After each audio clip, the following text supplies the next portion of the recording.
बिहार के पीथमपुर के सेक्टर 1 में सरेआम गुंडागर्दी देखने को मिली, जब बीच सड़क पर एक युवक की लात घूंसों से कुछ लोगों ने जमकर पिटाई कर दी।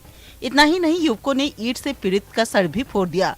मार खाने वाला युवक रहम की भीख मांगता रहा, लेकिन उस पर किसी ने भी दया नहीं की। करीब 1 घंटे तक यह पूरा ड्रामा चलता रहा। मौके पर मौजूद लोग मारपीट का वीडियो शूट करते रहे, लेकिन किसी ने उसे बचाने की जहमत नहीं उठाई। मारपीट का वीडियो सोशल मीडिया में खूब वायरल हो रहा है। बताया जाता है कि टांडा थाने के खिल्ली अरमान के रहने वाले गुलाब सिंह एक लड़की को अपने साथ भगाकर ले गया था, जिससे नाराज कुछ युवकों ने गुलाब सिंह की जमकर पिटाई कर दी। वीडियो वायरल होने के बाद हरकत में आई पुलिस ने वीडियो के आधार पर 3 आरोपियों को गिरफ्तार कर लिया है। वहीं मामले की जाँच अभी जारी है।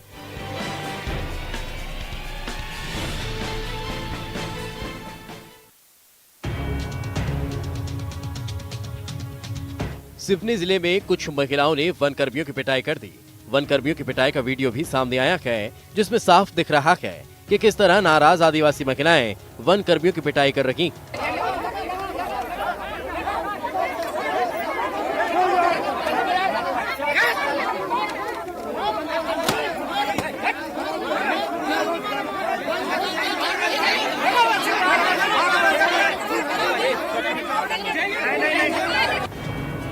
दरअसल अतिक्रमण का विरोध कर रही महिलाओं ने पहले तो धूमा रेंज कार्यालय का घेराव कर दिया, जिसके बाद हंगामा और ज्यादा बढ़ गया और देखते ही देखते महिलाओं ने वन कर्मियों की पिटाई कर दी। नाराज महिलाओं का कहना है कि नागन देवरी गांव में वन भूमि पर अवैध कब्जे को हटाने के दौरान वन कर्मियों ने कई ग्रामीणों के घरों को तोड़ दिया।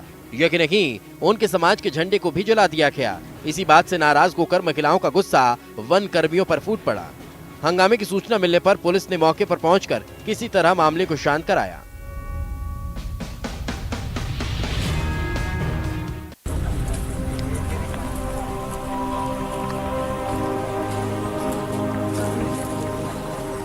सतपुड़ा टाइगर रिजर्व में टाइगर का दीदार होना तो आम बात है, लेकिन इस तस्वीर को देखकर आपको मानना ही पड़ेगा कि टाइगर भी फोटो खिंचवाते हैं।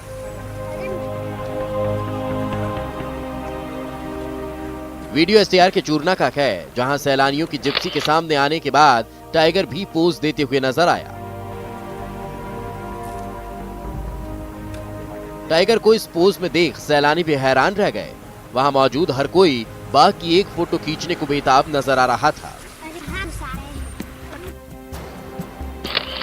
हर कोई इस पल को अपने कैमरे में कैद करने को बेताब था। बाघ के पोज देते ही सैलानियों के चेहरे और ज्यादा खिल उठे। इससे पहले यहां आने वाले सैलानियों ने शायद ही इस तरह का नजारा देखा हो, जब टाइगर ने भी अपना फोटो शूट करवाया।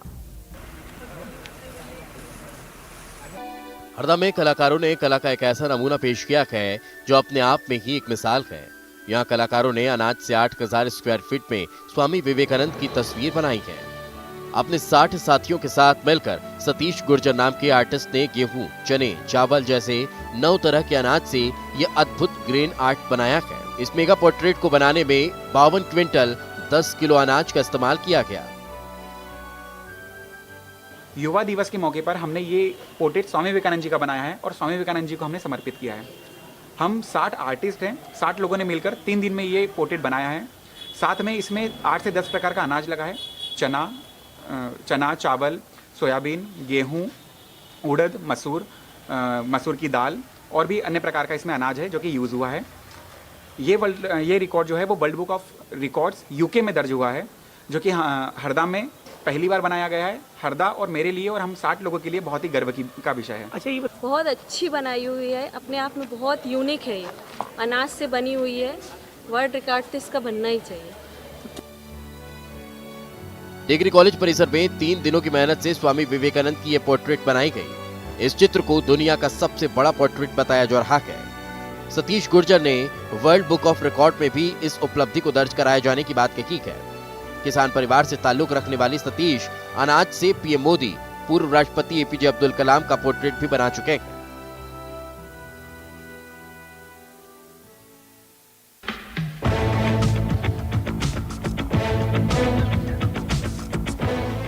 महंगाई के इस दौर में अगर आपको 10 रुपये में 4 समोसे खाने को मिल जाए तो क्या कहेंगे? 10 रुपये में पेट भर जाए तो फिर बात ही क्या। धमतरी में छोटा सा ठेला लगाने वाले शांतनु अपने इन्हीं सस्ते और स्वादिष्ट समोसे के लिए मशहूर हैं। धमतरी में एक छोटा सा ठेला चलाने वाले शांतनु अपने सस्ते और स्वादिष्ट समोसों के लिए प्रसिद्ध हो चुके हैं। सिर्फ 10 रुपए में 4 समोसे देने वाले शांतनु ने बीते 15 साल में न तो समोसे के दाम बढ़ाए और न ही समोसे की क्वालिटी घटाई। जलेबी 120 रुपए किलो और समोसा 10 का 4। खाने वाले को तो पसंद आता है, बाकी है क्या है, समोसा किसी को मिलता है किसी को नहीं मिलता। शांतनु के समोसे का स्वाद ही है कि दूर दूर से लोग शांतनु के समोसे का स्वाद लेने पहुंचते हैं। इस दुकान के रेगुलर ग्राहक बताते हैं कि धमतरी के दूसरे होटलों में 10 रुपए का सिर्फ एक ही समोसा मिलता है, लेकिन शांतनु साकू 10 रुपए में 4 समोसा बेचते हैं, जो अपने आप में एक मिसाल है। मैं इनका समोसा बहुत पसंद करता हूँ, क्योंकि इनकी समोसे में जो क्वालिटी है, रेसिपी बहुत टेस्टी रहता है और क्वालिटी भी मेंटेन करके रखते हैं। अब है इनका छोटा सा ऐसा ठेला लगता है, लेकिन है बहुत लजीज रहता है इनका समोसा।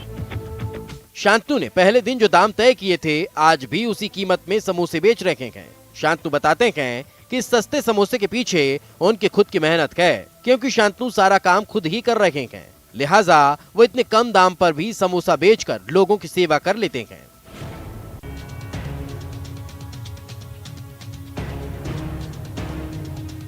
पाकिस्तान से आई दिव्यांग गीता जल्द ही महाराष्ट्र को अपना घर बना सकती है। गीता को अस्थायी रूप से महाराष्ट्र के परभणी भेजा गया है। परभणी के बाघमारे परिवार ने गीता को अपनी बेटी होने का दावा किया है। उन्होंने उसके गायब होने को लेकर जो तथ्य बताए हैं वो काफी मिलते जुलते हैं, इसलिए जल्द ही परिवार और गीता का डीएनए मिलाया जाएगा। इस दौरान गीता वहां के एक संस्थान में आत्मनिर्भर बनने का प्रशिक्षण लेगी। गीता के पुनर्वास में मुंबई के Tata institute of social science के विशेषज्ञों की भी मदद ली जा रही है। गीता को 26 अक्टूबर 2015 को तत्कालीन मंत्री स्वर्गीय सुषमा स्वराज की पहल पर पाकिस्तान से भारत लाया गया था। गीता को इंदौर के मूक बधिर संगठन में अस्थायी आश्रय दिया गया था।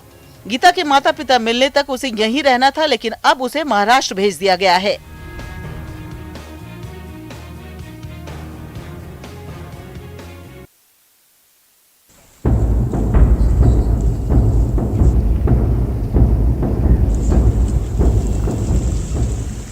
पदयात्रा पर निकले ये शख्स हैं दंतेवाड़ा जिले के कलेक्टर दीपक सोनी, जो कई किलोमीटर तक पैदल चलकर बचेली और किरंदुल इलाके में विकास कार्यों का जायजा ले रहे हैं। साथ ही लोगों से मिलकर उनकी समस्या सुनकर उसका फौरन समाधान कर रहे हैं। इसके साथ ही विकास कार्य में हो रही देरी पर अधिकारियों को उन्होंने फटकार भी लगाई। निर्देश भी है, तो इसलिए एक संयुक्त रूप से सभी के समन्वय से कार्य हो। इसके लिए आज जो पदयात्रा की गई, जिसमें कि बचेली में गौरव पथ का पूरा 2 किलोमीटर दौरा किया गया पदयात्रा करके। इसी प्रकार से किरंदुल में भी पदयात्रा के माध्यम से पूरा 2 किलोमीटर का सफर तय किया गया। बचेली में बन रहे गौरव पथ में हो रही देरी पर उन्होंने नाराजगी जताई। साथ ही ठेकेदार को फटकार लगाते हुए हर हाल में अप्रैल 2021 तक इसका काम पूरा करने के आदेश दे दिए। साथ ही कलेक्टर ने यहां पानी की समस्या को खत्म करने के भी निर्देश दिए। 31 मार्च तक कंप्लीट हो जाए और जो बचेली का गौरव पथ है वो हमारा अप्रैल एंड तक कंप्लीट हो जाए, यही प्रयास है। और साथ में सौंदर्यीकरण के लिए क्षेत्र के लिए उसके लिए कुछ चर्चाएं हुई हैं।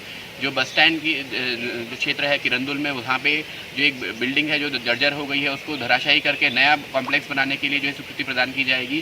साथ ही मंगल भवन में जो है शौचालय के इश्यूज है, उसके लिए निराकरण करने की स्वीकृति दी जाएगी। तो बेहतर से बेहतर सभी के संयुक्त प्रयास से कार्य हो, यही हमारा लक्ष्य है।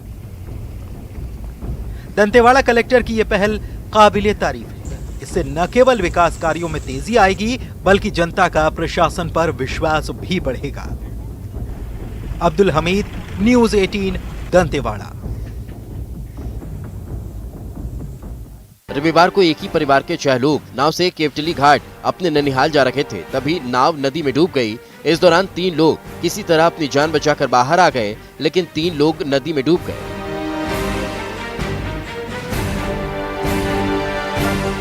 गढ़वा थाना पुलिस ने खोजबीन शुरू कर दी है। घटना के कई घंटे बाद भी तीनों का पता नहीं चल पाया है। वहीं गोताखोरों और एनडीआरएफ की टीम की मदद से रेस्क्यू का काम चल रहा है। वहीं हादसे के बाद इलाके में मातम का माहौल है।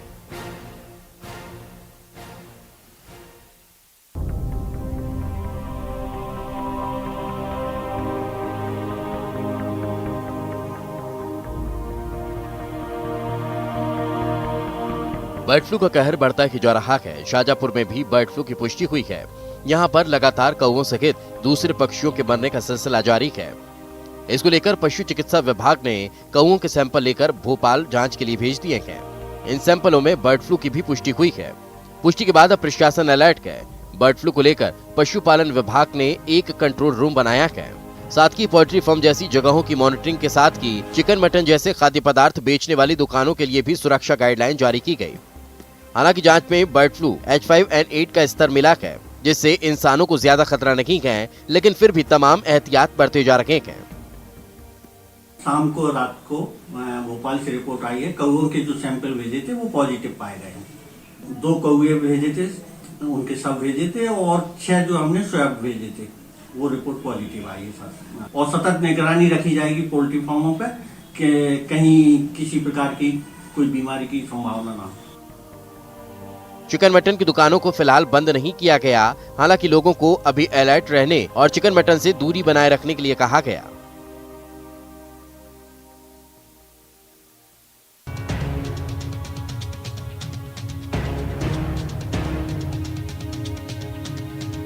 होशंगाबाद में रविवार को विशाल शोभा यात्रा निकाली गई। इस शोभा यात्रा में हजारों लोग शामिल हुए, जहां का नजारा देखने लायक था। रैली का नजारा ऐसा था कि हर तरफ भगवा रंग नजर आ रहा था। दरअसल श्री राम जन्मभूमि तीर्थ यात्रा क्षेत्र के जागरूकता के लिए ये विशाल शोभा यात्रा निकाली गई। शांतिपूर्ण रैली के लिए जिला प्रशासन ने खास व्यवस्था की थी। पुलिस जवानों का बड़ा अमला सुरक्षा के लिहाज से कार्यक्रम स्थल पर लगाया गया। शोभा यात्रा में महिलाएं भी बड़ी संख्या में शामिल हुई थी। जिले भर के लोग इस शोभा यात्रा में शामिल हुए।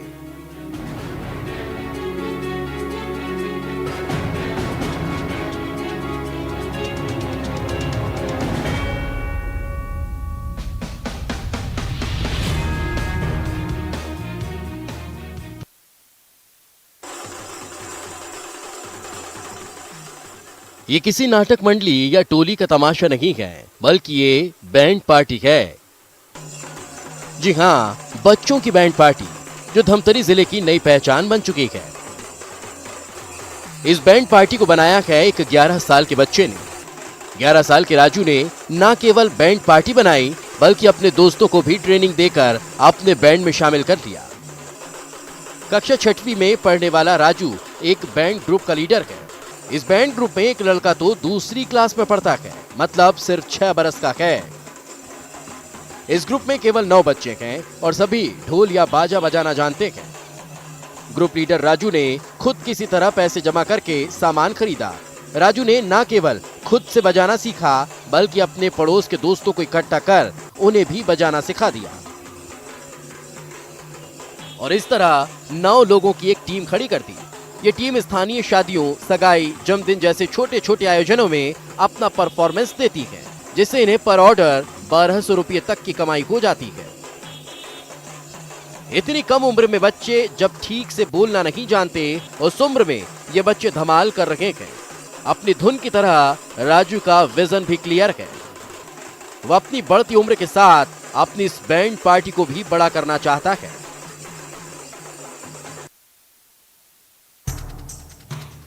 प्रदेश के सबसे स्वच्छ शहर इंदौर को अब पॉल्यूशन फ्री सिटी बनाने का प्लान बन चुका है। शहर में पॉल्यूशन कंट्रोल के लिए 20 जगह आधुनिक उपकरण लगाए जाएंगे, जिसकी तैयारी भी पूरी कर ली गई है। मिशन को अंजाम देने के लिए पॉल्यूशन कंट्रोल बोर्ड और नगर निगम फिलहाल सरकारी बिल्डिंग्स में नए इंस्ट्रूमेंट लगाकर टेस्टिंग करने का काम कर रहा है। टेस्टिंग के दौरान इन 7 दिनों तक देखा जाएगा कि किस इलाके में कितना पॉल्यूशन हो रहा है। पॉल्यूशन के आंकड़े आने के बाद शहर के हृदय स्थल राजवाड़ा समेत 20 स्थानों पर स्मार्ट सिटी प्रोजेक्ट के तहत नए आधुनिक उपकरण लगाए जाएंगे, जिससे पता चल सके कि कहां कितना प्रदूषण हो रहा है। इसके बाद उसी हिसाब से प्रदूषण को कम करने की कोशिश की जाएगी।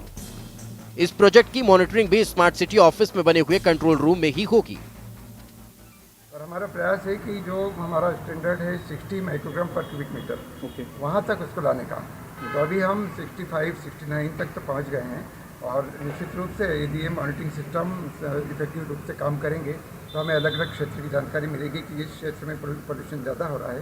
तो उस मॉनिटरिंग डाटा के बेसिस पे प्रदूषण नियंत्रण का प्रयास हम सब शासकीय संस्थाओं के और जन सहयोग से करना प्रारंभ कर सकते हैं।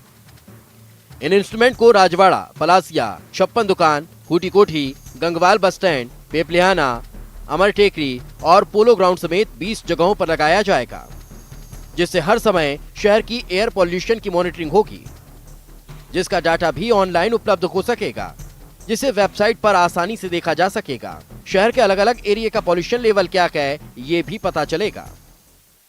में सकल गुजराती समाज द्वारा पतंगोत्सव का भव्य आयोजन किया गया, जहां गुजरात की संस्कृति की झलक देखने को मिली है। इस आयोजन में गुजराती सहित अन्य समाज के लोगों ने बढ़ चढ़कर हिस्सा लिया। बच्चों ने पतंगोत्सव और मकर संक्रांति पर आधारित गीत, संगीत, नृत्य की प्रस्तुति देकर इस आयोजन को और खास बना दिया। आयोजन इसलिए हम लोग कर रहे हैं कि यहाँ पे पहले रास गरबा का हम लोग ने प्रोग्राम किया था सेक्टर 4 समाज में, और रास गरबा आज गली मोहल्ले में शुरू हो गया। ऐसे ही हम चाहते हैं कि पतंग महोत्सव भी ऐसा हो जाए। यहाँ पे बहुत ज़्यादा एंजॉयमेंट हो रहा है। गुजराती लोग एज यूजुअल बड़े एक्साइटेड रहते हैं हर चीज़ों के लिए, तो आपको दिख ही रहा होगा क्या आउटकम आया है। तो अभी तक तो बहुत मज़ा आ रही है, अभी और भी है टाइम और मज़ा आएगी। कोरोना काल के करीब 10 महीने के बाद भिलाई में पतंगोत्सव का भव्य आयोजन किया गया था, जिसमें लोगों ने सोशल डिस्टेंसिंग का पालन करते हुए आयोजन का लुत्फ उठाया। आसमान में सितारों की तरह चमकते हुए उड़ते रंग बिरंगी पतंग को देखकर भिलाई वासी झूम उठे।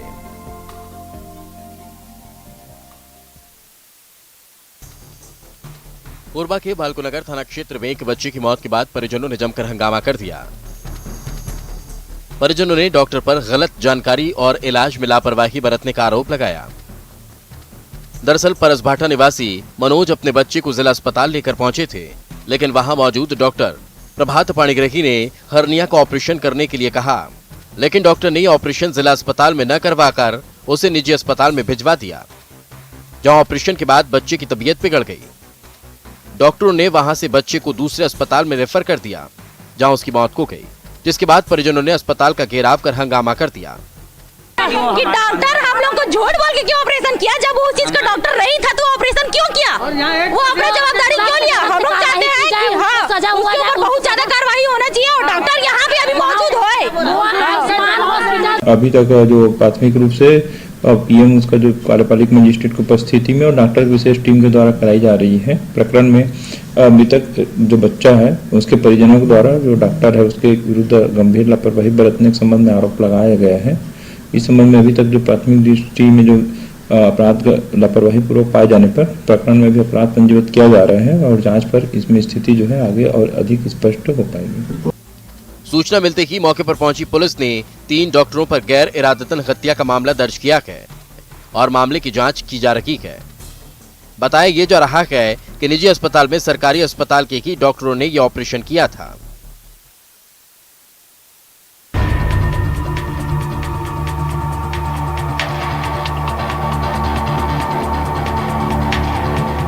रतलाम के आलोट से कांग्रेस विधायक मनोज चावला का ऑडियो सामने आया है। ऑडियो में विधायक पटवारी को धमकी दे रहे हैं। ऑडियो में विधायक पटवारी के अलावा उनके अधिकारियों को भी देख लेने की धमकी दे रहे हैं। दरअसल अतिक्रमण के खिलाफ एक ग्रामीण विधायक के पास पहुंचा था, जिसके बाद विधायक ने पहले तो पटवारी को कार्रवाई रोकने की बात कही, लेकिन जब बात नहीं बनी तो विधायक ने धमकी दे डाली। कांग्रेस विधायक का ये ऑडियो सोशल मीडिया पर वायरल हो रहा है। कांग्रेस विधायक मनोज चावला पहली बार के विधायक हैं। विदेश में उस समय चर्चा में आए थे जब उन्होंने केंद्रीय मंत्री थावरचंद गहलोत के पुत्र को चुनाव में हराकर आलोट सीट जीती थी। हालांकि न्यूज़ 18 इस ऑडियो की पुष्टि नहीं करता।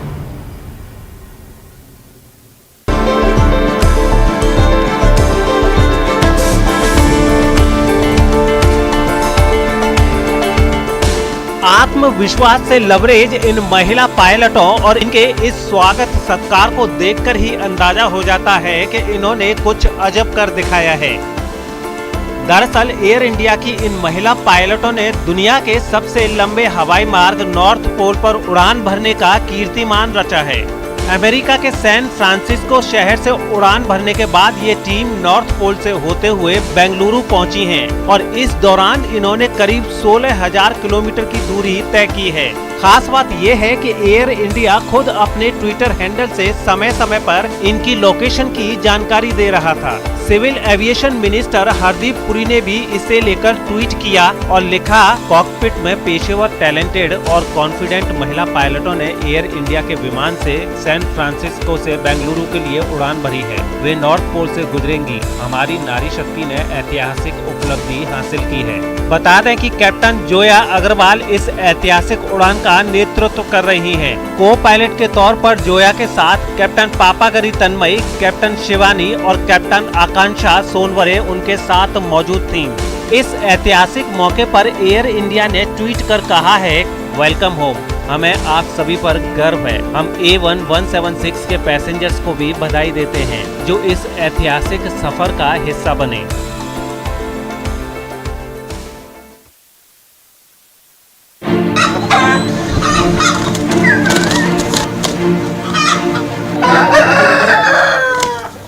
तस्वीरें तमिलनाडु के रामनाथपुरम की हैं, जहां इन मुर्गों को लड़ाई के लिए तैयार किया जा रहा है। आपस में इन्हें भिड़ाकर ये देखा जा रहा है कि ये मुर्गे लड़ भी सकते हैं कि नहीं। प्रतिद्वंदी मुर्गे को मात देने की क्षमता इनमें विकसित हुई है कि नहीं। दरअसल ये सारी तैयारी पोंगल त्योहार के दौरान आयोजित होने वाली कॉक फाइट के लिए हो रही है। तमिलनाडु में पोंगल पर खास तौर पर कॉक फाइट का आयोजन किया जाता है और इस आयोजन को लेकर तमिलनाडु के लोगों में खासा उत्साह देखा जाता है।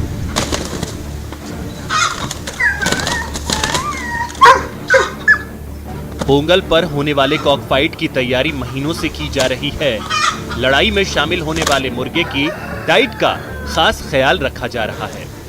इन मुर्गों की मालिश भी रोजाना हो रही है। इनकी ताकत को आजमाने के कोरोना की वैक्सीन भले ही आ गई हो, लेकिन कोरोना वायरस लगातार रूप बदल रहा है। ये बेहद संक्रामक होता जा रहा है। ब्रिटेन और दक्षिण अफ्रीका के बाद अब जापान में कोरोना वायरस का एक नया म्यूटेंट स्ट्रेन मिला है। विशेषज्ञों ने चेतावनी दी है कि कोरोना वायरस का ये नया स्ट्रेन ब्रिटेन में मिले स्ट्रेन की तरह से ही बहुत ज्यादा संक्रामक है। कोरोना वायरस का ये नया स्ट्रेन अब तक नहीं देखा गया था, लेकिन ब्राजील में लगे 4 लोगों में इसे पाया गया है। जापानी मीडिया की रिपोर्ट के मुताबिक ये संक्रमित यात्री 2 जनवरी को ब्राजील से जापान के हनेदा एयरपोर्ट पर उतरे थे। इन लोगों में महिलाएं और पुरुष दोनों ही शामिल हैं। इन सभी लोगों का एयरपोर्ट पर टेस्ट करवाया गया था और अब रिजल्ट पॉजिटिव आया है। जिन 3 लोगों में कोरोना वायरस का नया स्ट्रेन पाया गया है, उनमें सांस लेने में दिक्कत, बुखार और गले में दिक्कत देखी गई है। अभी तक मिली जानकारी के मुताबिक जापान में मिले कोरोना का ये नया स्ट्रेन अभी विकसित हो रहा है और इस वजह से वो कितना संक्रामक है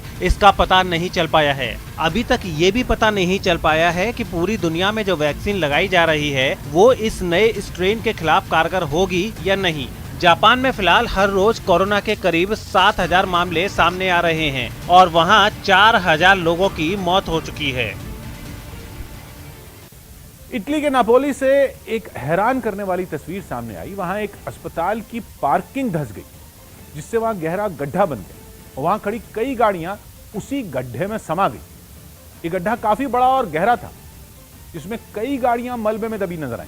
इतना ही नहीं, वहां लगे बिजली के खंभे भी उसी गड्ढे में समा गए, जिसकी वजह से पूरे अस्पताल की बिजली ठप हो गई। हालांकि इस हादसे में किसी को कोई चोट नहीं आई। जानकारी मिलते ही वहां राहत बचाव की टीमें पहुंची और गड्ढे में गिरी गाड़ियों को निकालने की कोशिश शुरू की गई।